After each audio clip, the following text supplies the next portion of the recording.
Welcome to the Ripples of Perception series. I'm Lisa Hayes. I'm Iva Nasr. We're so excited you're here joining us because just as casting a pebble into a pond creates ripples, so do we as we go through life. Please stay with us through the series as Lisa and myself, in each segment, share a variety of stories, downloads, and experiences that enrich our understanding of perception. Are you ready to get started?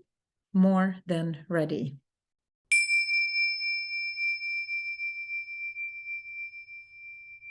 Hi, Lisa. Hi, Iva. I want to talk about earthing. Ooh, earthing. Which I'm sure once we get started, one little jewel on the path will lead to the other in terms of what we have to share with our listeners today. I do not claim to be by any means an expert on this topic. However, I have personal experience in the effectiveness of it. So, and please fill in. The best I know to describe it is that earthing is almost synonymous with grounding. It has to do with grounding electrical energies. The way I'm approaching the subject is the benefit that we get as humans when we make direct contact with the earth with our bare feet, for example. And just like I would imagine the general concept of electricity and fusing wires, and there's a harmony to what the earth produces in electrical charges and to what runs through our bodies. However, if we become too disconnected from the earth's electrical charge, we experience imbalance in our bodies. So when I take off my shoes and just stand for a few minutes on just a patch of grass, it doesn't have to be that much more involved. The electrical charges, the natural electrical charges of the earth will now commune and stimulate my internal electrical charges in order to induce a deeper healing physiologically. It helps inflammation in the body. It reduces stress. It can help with sleep, and so on and so forth. So that's the general idea, is that on average, on a day-to-day basis, in our society in general, we live in homes where we have shoes on and wood floor or carpets, and then we might walk through the garage on cement, get in our cars, and from the car on pavement into a building, and then inside the building, we are there all day at work, for example. So there's a chance that for days on end, we don't make any contact with the natural element of that electrical charge. So what do you know about it? Well, I was going to ask you when you first became aware of earthing or grounding first. That's a good question. I've known about it and have applied it. I need to apply it a lot more currently. Actually, it will help with some energetic imbalances that I am experiencing in my body. So walking barefoot for a few minutes every day is going to be on my agenda now. I started probably, I would guess, in the days when I was doing massage therapy day in, day out with clients, and I lived in Bloomington and then went to North Carolina, and I was in the mountains and the elements of nature, like big water and big mountains and big forests. Everything was more dramatic in nature. And boy, I had my feet on the ground almost every day. So it's been at least a couple decades, I think. Yeah, I can't remember exactly when I became aware of the magic behind putting our feet on Mother Earth. However, I do remember a couple things that came to mind when I took a trip to Peru the Mayan temples in 2010, December of 2010. I took my shoes off and walked the jungles with bare feet. And people were like, what? And so they started doing it. And then in 2011, I went to Sedona, and Drunvalo Melchizedek was putting on this heart conference. It was about replacing the artificial Merkaba, synthetic Merkaba, with an organic Merkaba. And it was an amazing conference. So many metaphysical experiences that week in Sedona. Some of you may have heard of Drunvalo Melchizedek. I think he's not really up and running anymore. I think he retired. However, we went on a hike one day, and he told us all to take our shoes off. So our feet were in contact with the red rock. And he said, we all should have our feet on the ground, either rock or earth or water, for at least 45 minutes a day. Well, that totally resonated with me, because at that point, I was hiking for hours without any shoes. And it's just such a balancing effect. And then, I read more about it, and like everything that you summarized was right on. And as far as what I think I've experienced too, it really does boost the immune system, keeps us healthy and more balanced. We're part of Mother Earth, and to disconnect from her doesn't make any sense. It seems incongruous. So that's when I became aware of it. And I also started thinking, wait a minute, if we're feeling such a electromagnetic charge between us and the earth, are there places on earth where we might have even more of a feeling of metaphysical or mystical or connection? Do you see where I'm going with this? I see exactly where you're going with this, because my mind was going there as well.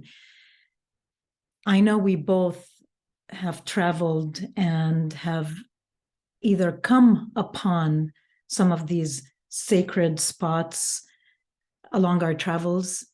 However, I know that you have personally intended some of those areas, correct? Correct. I mean, I was just thinking when we thought about this topic about 3 places I visited in 2021. And, you all may be thinking, well, that was kind of in the middle of the pandemic. Well, I'm here to tell you, I'm kind of a rebel. So from February the 23rd to like March the 11th, I'm off to Egypt.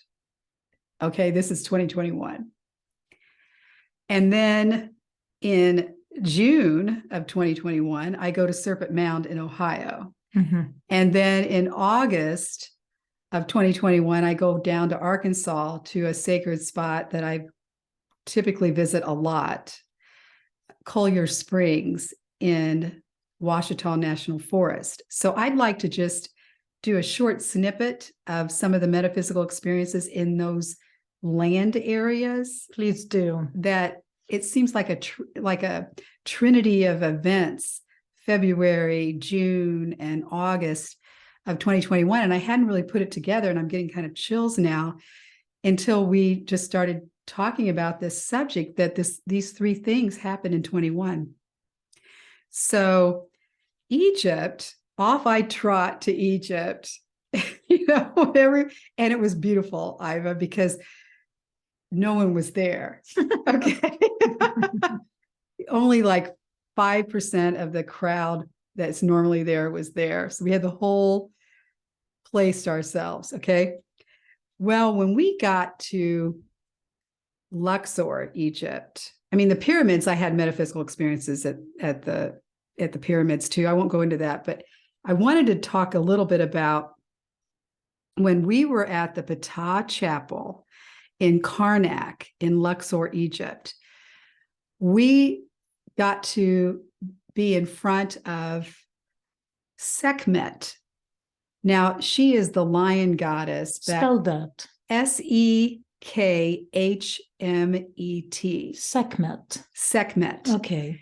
And I didn't know about her, but I was totally drawn to her. Life-sized statue, ancient statue in this private little chapel that not everybody gets to go in, apparently.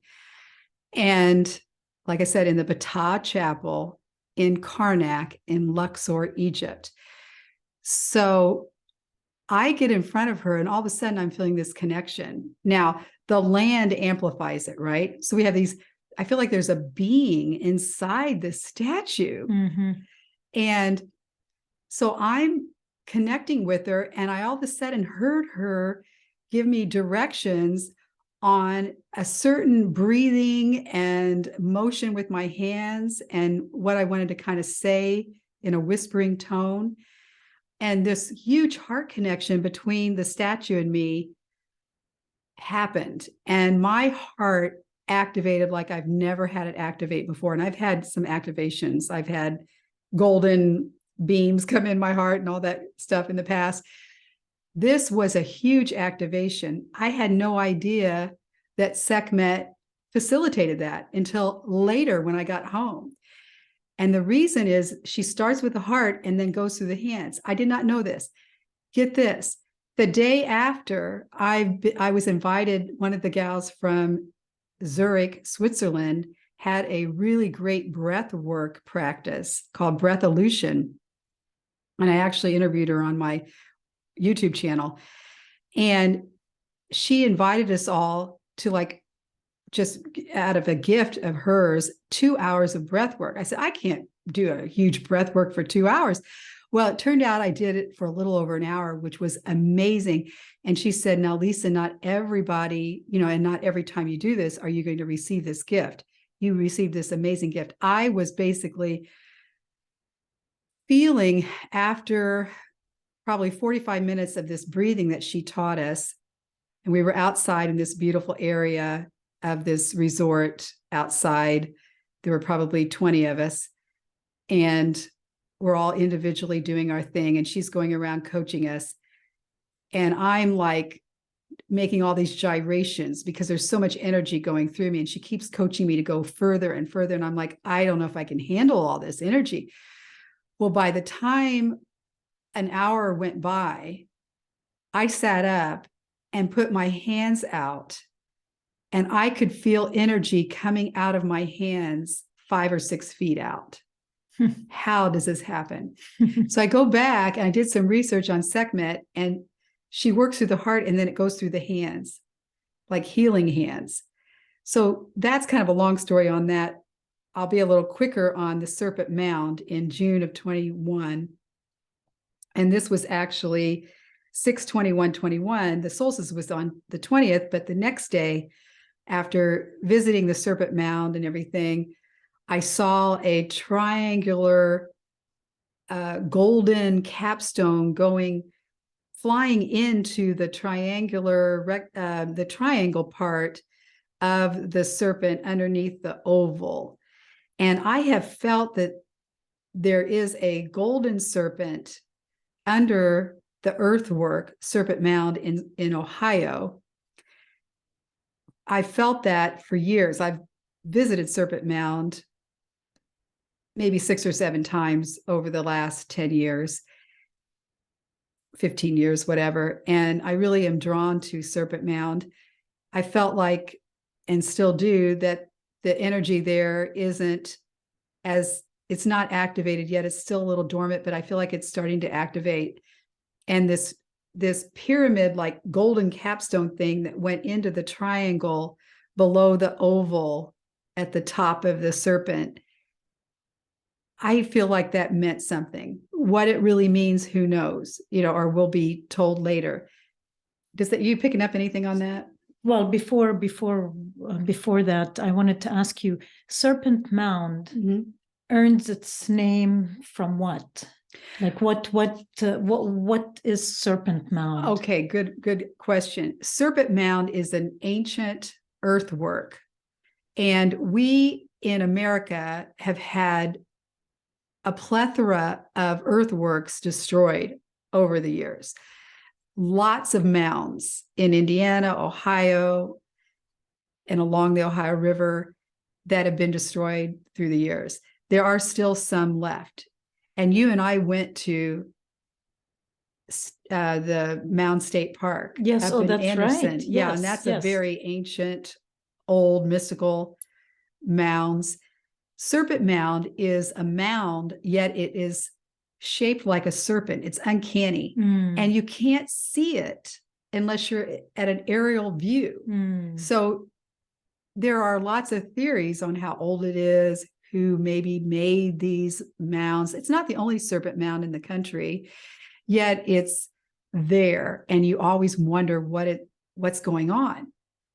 I always want to know, right? I want to. And so people intend it because of experiences and reported experiences that they might have by just making contact with the ground. Yes, getting back to that, the ground, there are lots of stories about, I think there might have been, and listeners don't quote me, but maybe a meteorite. There's legends that there have been things happening in that area, that space in ancient times. So the land itself is sacred. Okay. And someone created this earthwork years and years, thousands and thousands and thousands of years ago, allegedly. Who knows when? So it's a very mystical, metaphysical, and when you go, you can't help but feel there is something there, even though it still feels dormant to me. It's a little less dormant recently. Well, it sounds like some places like that that once were activated and maybe went dormant almost require visitors with this intention to recharge. Like, not only does the earth recharge us, we also recharge it. It's a symbiotic relationship. Right. That's what I'm picking up on, just from what you're saying. Exactly. And just like the pyramids are connected to the stars and Orion and all that in Egypt, whatever, these earthworks, even Angel Mounds down in Evansville, Indiana, and the Mound State Park, they're all aligned to the astrological happenings of the year, like the equinoxes and the solstices and all that, that the sun sets at the exact spot and puts a stream of light right over the serpent. I mean, they were built to align to the astrological events of the sky.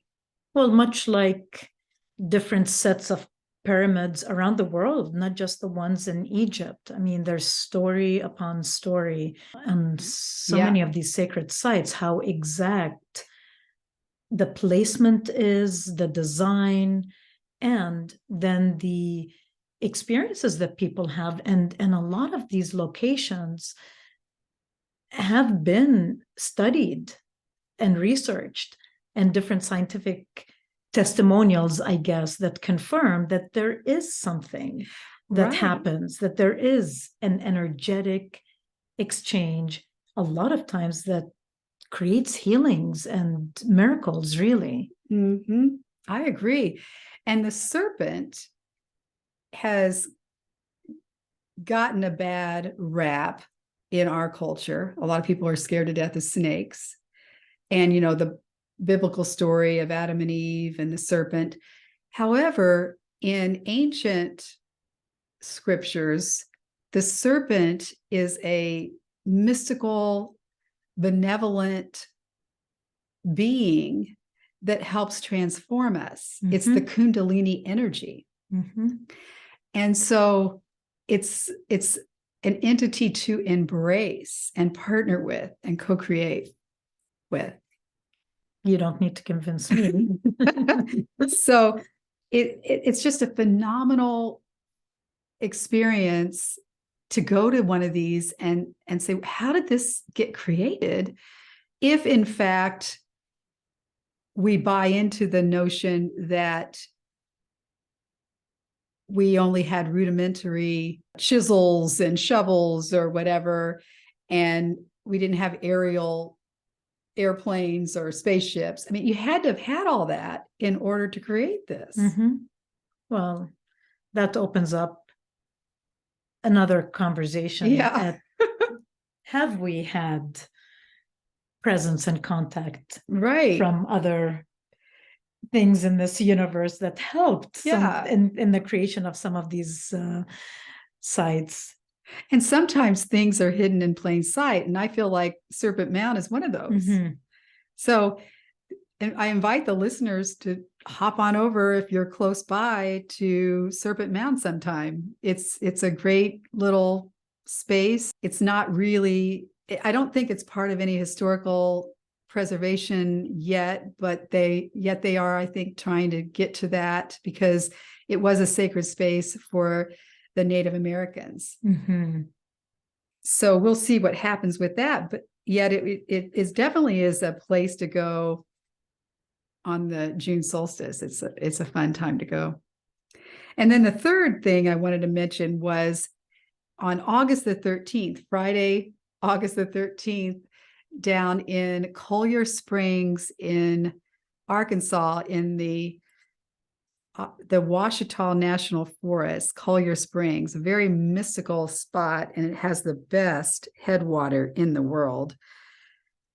Just FYI, at Collier Springs, Collier. And you may understand that Ouachita is, again, a Native American name. It's Ouachita, Ouachita. Beautiful lake there. It's a reservoir. There are lots and lots of crystals out. I mean, like instead of rocks like we have in Indiana, they have crystals. It's crazy. So you get this high just going into that area with all the crystals, and Mount Ida is near there, and that's a crystal bed that supplies lots of places all over the country. Anyway, I'm at Collier Springs, and I've visited there a lot over the last 10, 12 years. Try to get there every 2 years.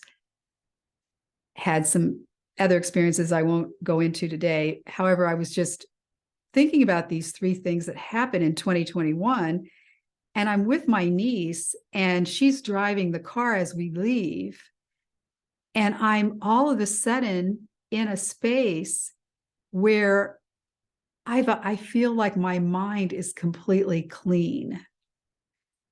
What does that feel like? What do you mean? It felt, for lack of a better, I wasn't in the void. I've been kind of in a space that's not like here or there. It's like I've been in a space that, for lack of a better, like the void where everything's in there and nothing's in there. And I'm in a space that I don't really see myself, in the real world.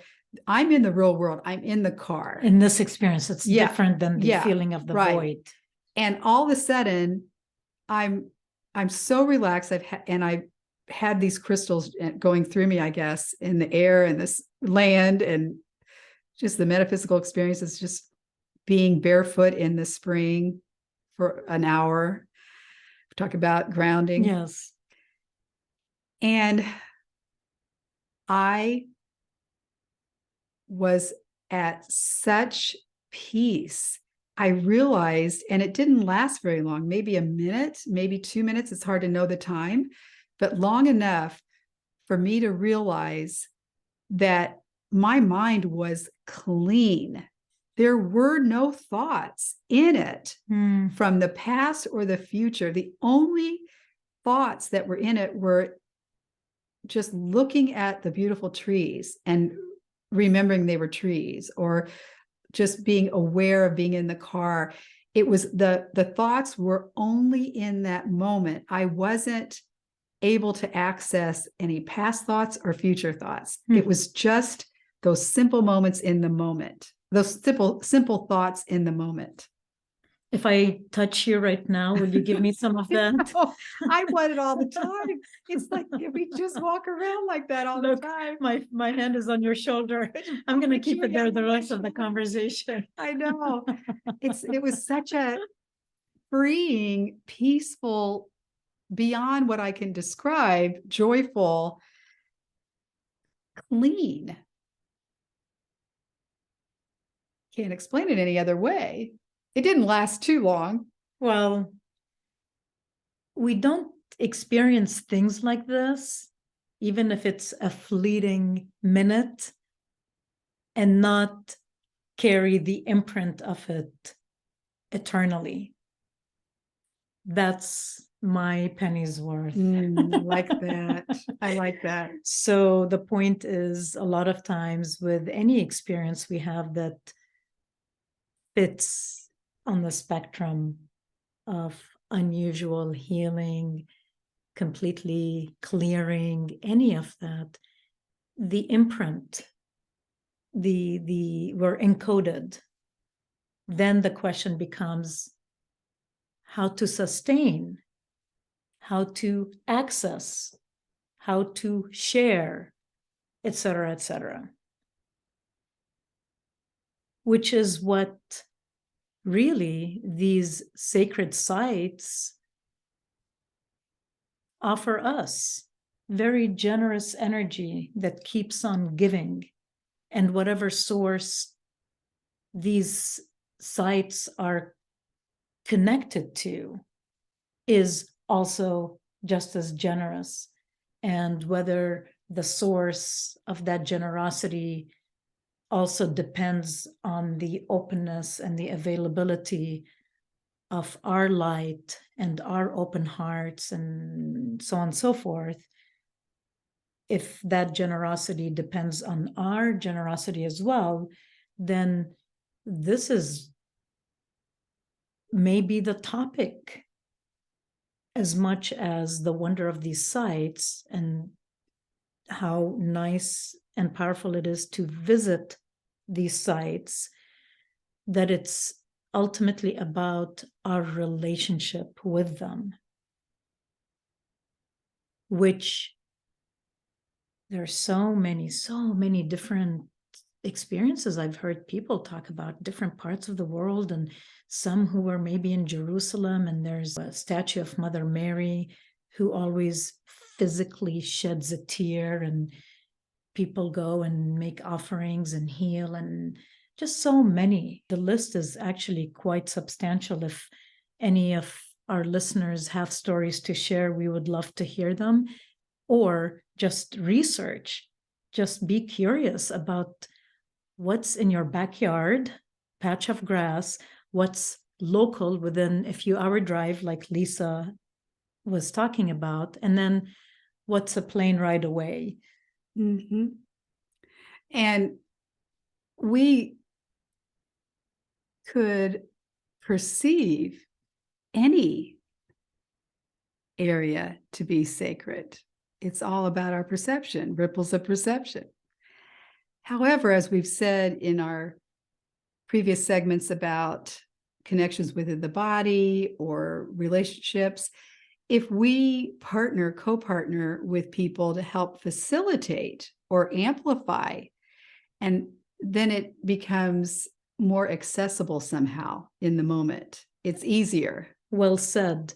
So we're talking about that same concept of co-partnering with some of these supercharged areas, patches of earth and ground, yes, on this planet. Right. And it reminds me, I don't want to misquote, so I'll just keep it as a general idea.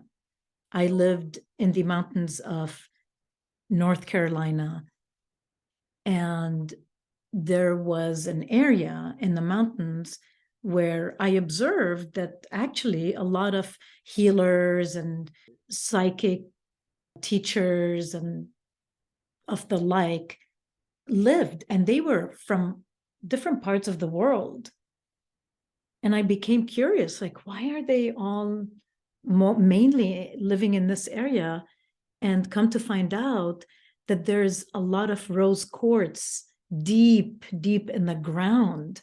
And that whether someone knew it or not, like some people intended because they knew, and others just found themselves being led to live in these areas, and so on and so forth. So this is like a very general comment on what is possible and actually what manifests in terms of being part of the, co-partnering, like you said. So, you get your money's worth for sure when you go get a reading from someone who's sitting on a mound of rose quartz, I guess. Oh, wow. That's interesting because the listeners, I haven't really expressed this. I do psychic readings at a place here in Indianapolis, and I bring my rose quartz. You do? Yeah, I do. So that's why I'm pulling up this example. So, ooh, it's okay. Someone listening in who might not be familiar with different gems and different stones and might not appreciate that there's actually a science and an art to what makes one stone different from the other.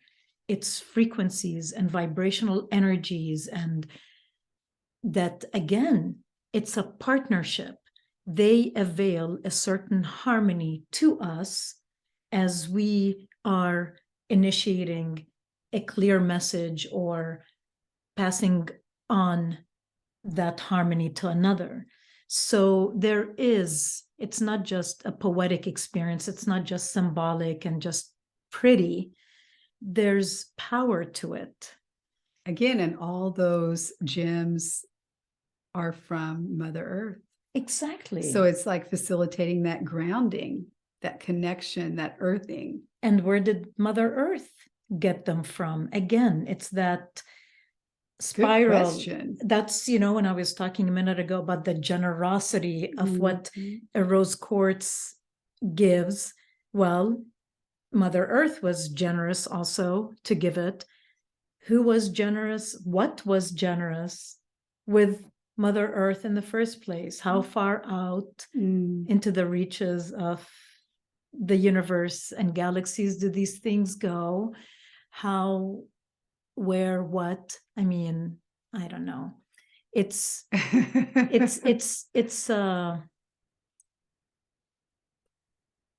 an openness to exploring different possibilities of energy exchange. Yes. And getting back to the idea of ripples of perception, when we connect with any land or anything within Mother Earth, like the crystals or the rose quartz or the beautiful stones or the statues that are carved out of stone, like Sekhmet in the Ptah Chapel, we're going beyond the human parameters. We are connecting to something beyond what possibly could be our current understanding, connecting with something bigger than our human body or human nature. My question to you is, if you are to get on a plane tomorrow to go to another sacred site on this planet, where might it be? Well, first of all, Iva, what a loaded question, because I can't get enough. I would want to go everywhere. I've got so many things on my list. Let's go to the Bosnia pyramids. You were talking about that. Just very briefly, from what I understand, they're 25,000 years old or more. I'm not sure. Apparently older than the pyramids in Egypt, and that they avail this incredible, powerful energy where very simple healings and impossible healings have taken place. So much so that many researchers, scientists have studied and I believe have claimed it to be truly a source of healing. So vision board, let's put it on the vision board. And I don't know, I'm sure you know more about it, and I don't know if you want to add anything else. It's been a while. I've wanted to go for years. I will tell you, I really would love to go with you, Iva. I can't wait to take my shoes off, Iva, and walk all over the Bosnian pyramids. I'm taking my shoes off as we speak, Lisa. I'm going to go research itineraries, so we better sign off. Yeah, and if our Ripples of Perception series is, if there's a gap, you'll know where we are. To be continued. To be continued.